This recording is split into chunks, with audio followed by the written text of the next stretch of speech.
O salão de festas do Copacabana Palace resplandecia naquela tarde de junho. Lavínia Mendonça, 32 anos, ajustava o véu enquanto observava seu reflexo no espelho. Filha única de um modesto professor universitário, ela nunca imaginou que se casaria em um dos lugares mais exclusivos do Rio de Janeiro. "Está linda, minha filha", disse seu pai, Cláudio, com lágrimas nos olhos. Sua mãe estaria tão orgulhosa. O coração de Lavínia apertou ao pensar na mãe, falecida há 5 anos. Foi após essa perda que conheceu Augusto Vasconcelos, herdeiro de uma das famílias mais tradicionais do Brasil. O romance foi intenso e rápido. Em 8 meses, estavam noivos. Lavínia tentou ignorar os comentários sussurrados sobre como uma professora de literatura havia fisgado um dos solteiros mais cobiçados do Rio. Augusto jurava que sua família a adorava, principalmente sua mãe, Berenice Vasconcelos, matriarca, imponente, que controlava não apenas os negócios familiares, mas também a vida do filho único. A cerimônia transcorria como um sonho até o momento da troca de alianças. Berenice levantou-se abruptamente, o rosto contorcido de fúria. "Pare tudo! Esta mulher é uma ladra! Roubou as joias da nossa família!" Um silêncio sepulcral tomou conta do salão. 200 convidados viraram-se simultaneamente para Lavínia. "Do que a senhora está falando?" Lavínia perguntou trêmula. "O colar de safiras da minha avó, relíquia de família há gerações, desapareceu ontem. E você foi a única que esteve no meu quarto preparando aquela surpresa ridícula." Augusto, que até então parecia em choque, virou-se para Lavínia, seus olhos castanhos agora frios como gelo. "É verdade, Lavínia. Você esteve no quarto dela ontem. Para deixar flores, como combinamos. Nunca peguei nada." "Vamos resolver isso agora", Augusto disse, a voz perigosamente calma. "Devolva as joias ou não haverá casamento. Isso é calúnia." Lavínia gritou, lágrimas escorrendo pelo rosto maquiado. O tapa veio como um raio. A mão de Augusto atingiu seu rosto com tal força que ela cambaleou para trás. Um murmúrio de horror percorreu os convidados. "Você me decepciona", ele sibilou. "Achei que fosse diferente." Lavínia tocou o rosto ardido, olhando para o homem que julgava conhecer. Naquele momento, algo dentro dela mudou para sempre. "Você não sabe do que sou capaz", ela sussurrou, apenas para ele ouvir. 3 dias depois, Lavínia estava no pequeno apartamento que havia mantido no subúrbio de Madureira contra a vontade de Augusto. O rosto ainda marcado, ela encarava a tela do notebook enquanto digitava sua carta de demissão da escola onde lecionava. Precisava desaparecer. O celular tocou. Era Márcia, sua melhor amiga e única dama de honra que conseguiu encontrá-la após o escândalo. "Lavi, você precisa ver isso. Estão dizendo que encontraram as joias." "O quê?" "Estavam no quarto de Dora, a governanta. Parece que ela confessou tudo." Lavínia sentiu o sangue gelar. Dora, a mulher que havia praticamente criado Augusto, era incapaz de roubar um clips, quanto mais um colar de família. Ela não faria isso. "A polícia está lá agora. Berenice está exigindo prisão." Após desligar, Lavínia ficou paralisada. Algo não fazia sentido. Impulsivamente, pegou as chaves do carro e dirigiu até a mansão dos Vasconcelos em São Conrado, usando o código do portão que ainda não haviam mudado. Escondendo-se entre os arbustos, viu quando a polícia levava Dora, uma senhora de 68 anos que mal conseguia andar sem sua bengala. O rosto da idosa estava marcado por lágrimas enquanto repetia: "Eu não fiz nada, eu não fiz nada." Berenice observava tudo do alto da escadaria, com um sorriso satisfeito. Ao seu lado, Augusto parecia desconfortável, mas não fez nada para impedir. Quando todos entraram, Lavínia esgueirou-se até a antiga entrada de serviço que conhecia bem. Chegou ao escritório de Berenice no momento em que ouvia vozes se aproximando. escondeu-se atrás de uma pesada cortina. Problema resolvido, disse Berenice, entrando com Augusto. Amanhã anunciaremos o cancelamento oficial do casamento. Você tem certeza que Dora roubou as joias? Ela me criou, mãe. E daí? Serviu seu propósito. Precisávamos de um bode expiatório depois do escândalo. Espera. Do que você está falando? Berenice suspirou, servindo-se de uísque. Você acha mesmo que eu permitiria que aquela professorzinha entrasse para nossa família? Precisava de um motivo para acabar com tudo. As joias nunca foram roubadas. Você armou tudo isso para seu próprio bem. Os Vasconcelos não. Se misturam com qualquer um. E você me agradecerá quando estiver casado com Isabela Montenegro, cujo pai possui metade do agronegócio de Mato Grosso. Lavínia sentiu o estômago embrulhar. Por trás da cortina, pegou o celular e gravou toda a conversa. Enquanto ainda escondida atrás da cortina, Lavínia tremia. O celular em suas mãos continha agora a prova de sua inocência e da crueldade de Berenice. Como pôde fazer isso, mãe? Humilhar Lavínia na frente de todos e agora incriminar Dora? A voz de Augusto soava incrédula. Pare de drama, filho. Em 2 semanas você terá esquecido aquela professorinha.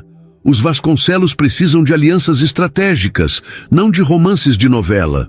Lavínia ouviu Augusto suspirar profundamente antes de dizer: Você está certa, como sempre. Aquelas palavras foram como um segundo tapa. Augusto, o homem que jurou amá-la, desistia dela sem lutar. Pior, concordava com a mãe. A raiva que começou a ferver dentro de Lavínia era algo que nunca havia sentido antes. Quando eles saíram do escritório, ela esperou alguns minutos antes de sair de seu esconderijo. Com cuidado, tirou fotos de documentos sobre a mesa de Berenice e encontrou, para sua surpresa, o famoso colar de safiras dentro de uma gaveta. Fotografou-o também.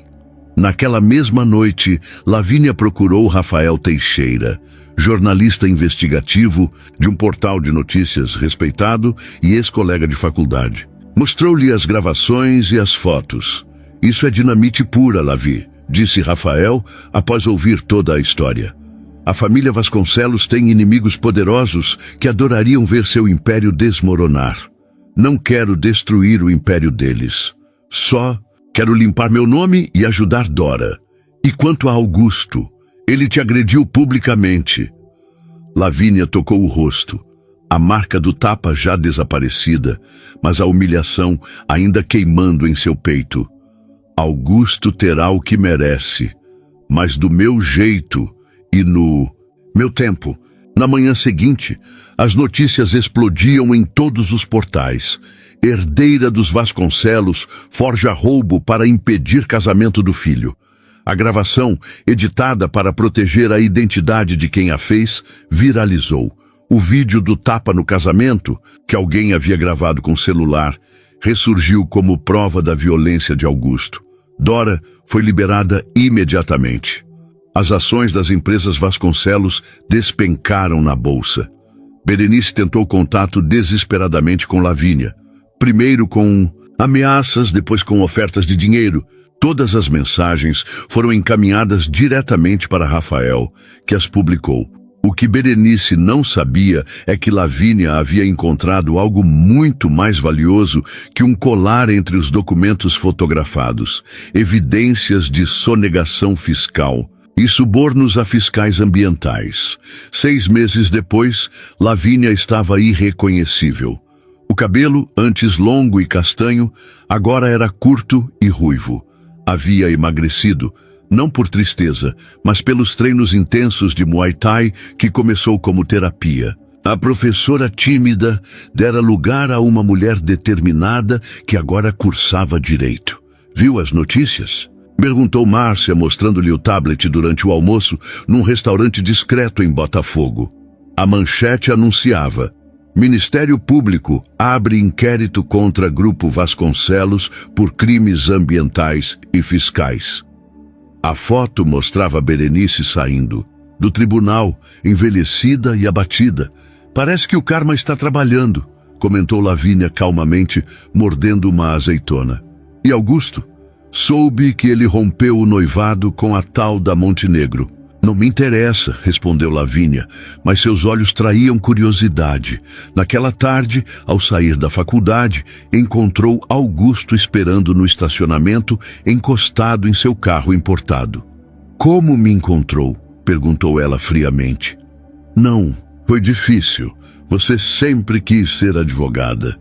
O que quer, Augusto? Já não causou dano suficiente? Ele parecia abatido. Olheiras profundas marcavam seu rosto antes impecável. Vim pedir perdão e tentar explicar, mesmo sabendo que não há explicação. Realmente não há, cortou Lavínia. Você me agrediu no nosso casamento. Acreditou em sua mãe sem hesitar. E o pior, concordou com ela depois naquele escritório. O choque no rosto dele confirmou. Augusto não fazia ideia que havia sido ela quem gravara a conversa. Era você atrás da cortina? Eu mesma. Ouvi cada palavra, sua, inclusive quando concordou que eu era apenas uma professorinha que você logo esqueceria. Augusto passou a mão pelos cabelos desesperado. Eu estava confuso, Lavínia. Fui criado para obedecer minha mãe. Demorei para reunir coragem, mas rompi com ela. Estou reconstruindo a empresa, limpando o nome da família, fazendo tudo certo. Dessa vez. Que bom para você. Agora, se me der licença... Não estou pedindo para voltar, ele interrompeu. Sei que não mereço. Só queria que soubesse que Dora está morando comigo agora, protegida, e queria entregar isso. Ele estendeu um envelope. Dentro havia uma escritura. Augusto havia doado uma propriedade valiosa para criar uma fundação educacional no nome de Lavínia. Não quero seu dinheiro. Não é dinheiro, é reparação. A fundação é sua para administrar como quiser. Ajudar professores, criar bibliotecas, o que você sonhava fazer. Lavínia segurou o envelope, indecisa. Todos seus projetos estão lá. Encontrei em seu notebook antes de tudo desmoronar.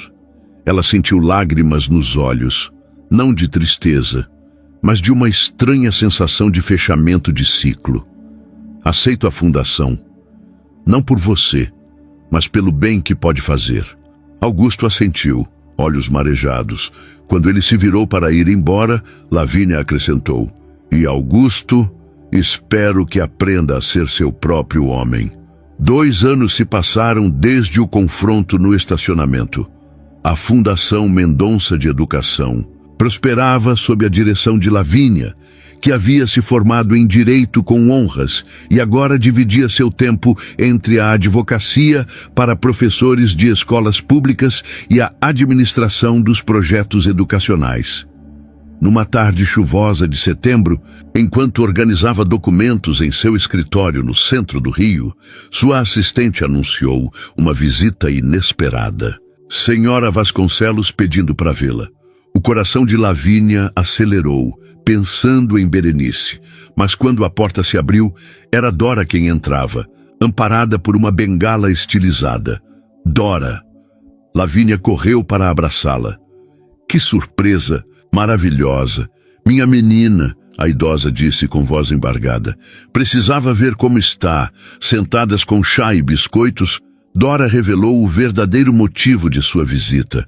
Berenice está morrendo. Câncer terminal. Tem no máximo 1 mês. Lavínia sentiu um turbilhão de emoções. Não desejava mal à ex-sogra, mas tampouco sentia compaixão. Por que está me contando isso? Ela pediu para vê-la. Um último pedido. Depois de tudo que me fez, que fez a você? Impossível. Dora pegou sua mão enrugada. Não é por ela, querida, é por você, para encerrar esse capítulo de vez. No hospital, Berenice era apenas uma sombra da mulher imponente de antes, magra, amarelada, cabelos ralos. Seus olhos, no entanto, ainda brilhavam com reconhecimento quando Lavínia entrou. Você veio, sussurrou a matriarca. Não por você, respondeu Lavínia, sentando-se a uma distância segura. Mereço isso. Mereço tudo o que aconteceu.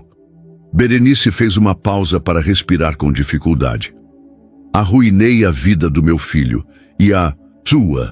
O que você quer, Berenice? Perdão? Não posso dar isso. A moribunda balançou a cabeça. Quero confessar. O colar nunca existiu. Era uma réplica barata. Vendi o original há décadas para salvar as empresas da falência e nunca contei ao meu marido. Lavínia encarou-a atônita. Todo aquele escândalo. Por uma mentira? Por orgulho. Não podia admitir que havia perdido a relíquia de família. Quando você apareceu, vi a oportunidade perfeita para explicar seu desaparecimento e ainda separar vocês. Nesse momento, a porta do quarto se abriu. Augusto entrou, parando abruptamente ao ver Lavínia. "O que está acontecendo aqui?" perguntou ele. "Sua mãe está me contando a verdade, finalmente", respondeu Lavínia com frieza. Berenice estendeu as mãos trêmulas para o filho. "Preciso confessar algo a você também.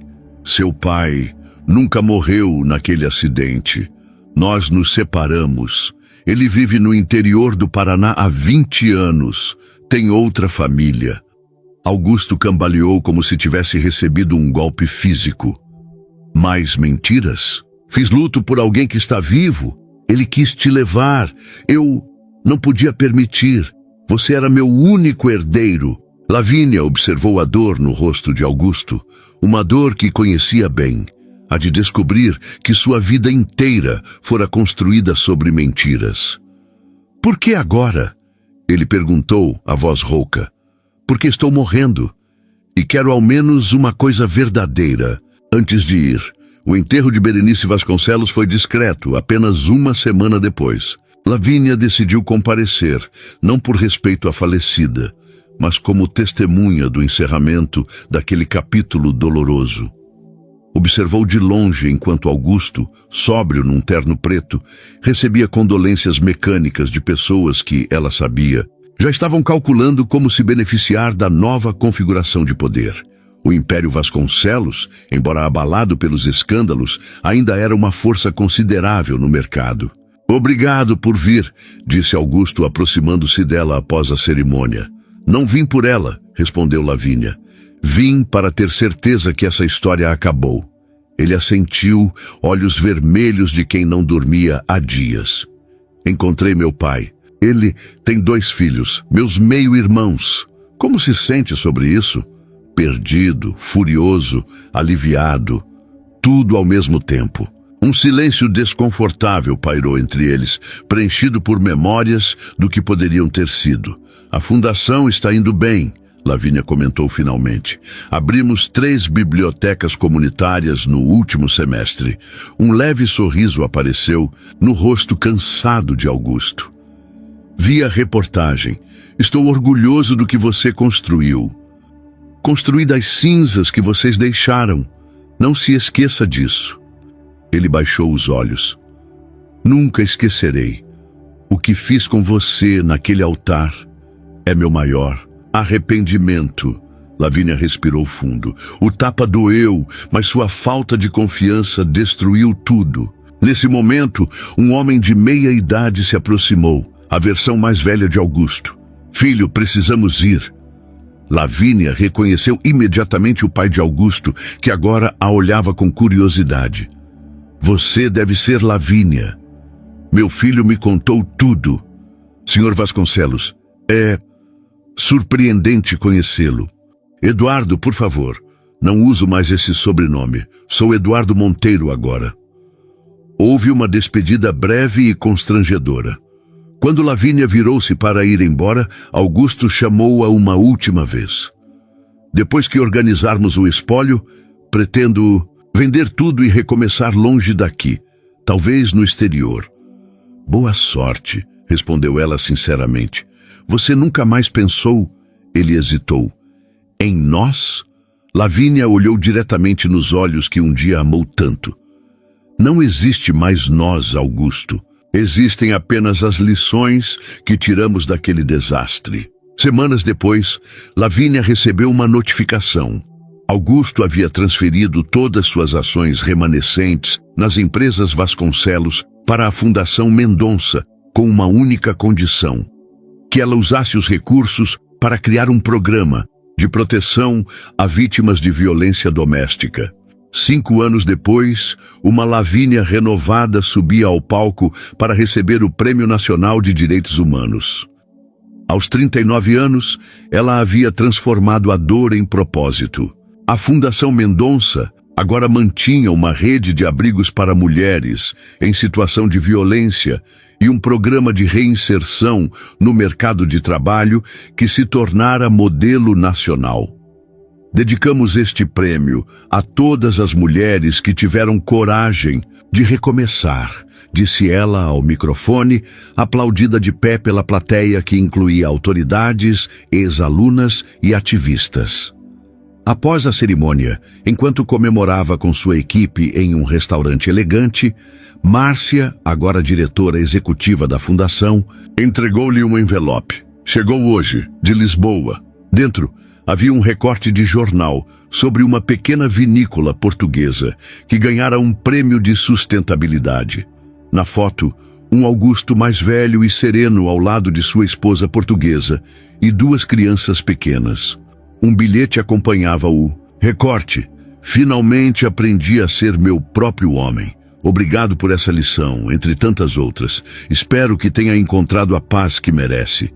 Lavínia sorriu, dobrando cuidadosamente o papel. O universo tinha formas curiosas de distribuir suas lições. Tudo bem? Perguntou Márcia. Melhor impossível, respondeu sinceramente. Na manhã seguinte, Lavínia acordou cedo em seu apartamento com vista para o mar em Ipanema. Enquanto tomava café na varanda, seu telefone tocou. Era Dora, que agora vivia em uma casa confortável, providenciada pela fundação. Minha querida, viu o jornal? Seu projeto foi aprovado no Congresso. A Lei Lavínia, como foi apelidada pela imprensa, instituía políticas nacionais de prevenção à violência contra mulheres nos casamentos, com campanhas educativas e suporte jurídico gratuito. Vi sim, Dora. Finalmente conseguimos. Sabe, o que penso? Que tudo o que aconteceu, por mais doloroso que tenha sido, levou a este momento. Você transformou sua dor em algo maior que todos nós. Lavínia contemplou o horizonte, onde o sol nascente tingia o oceano de dourado. Pensou na jovem, professora que um dia sonhou com um conto de fadas e encontrou um pesadelo. Como aquela humilhação pública havia se transformado em sua maior força. O karma tem formas interessantes de trabalhar, comentou. Naquela tarde, enquanto orientava um grupo de mulheres em seu primeiro caso jurídico após deixarem relacionamentos abusivos, Lavínia observou os rostos determinados à sua frente. Em cada um deles, via um pouco de si mesma, a dor, o medo, mas também a coragem e a resiliência. Lembrem-se, disse ela, com a serenidade de quem atravessou a tempestade e encontrou a calma. Nossa história não é definida por quem nos machucou, mas por como escolhemos reconstruir nossa vida depois. E isso ninguém pode tirar de vocês. Tapa que recebera no altar, que um dia pareceu o fim de tudo, havia sido apenas o começo de uma jornada muito maior. Uma jornada que agora beneficiava milhares de mulheres pelo Brasil. O verdadeiro casamento que Lavínia celebrava agora era com sua própria força interior, um vínculo que nenhuma traição poderia romper.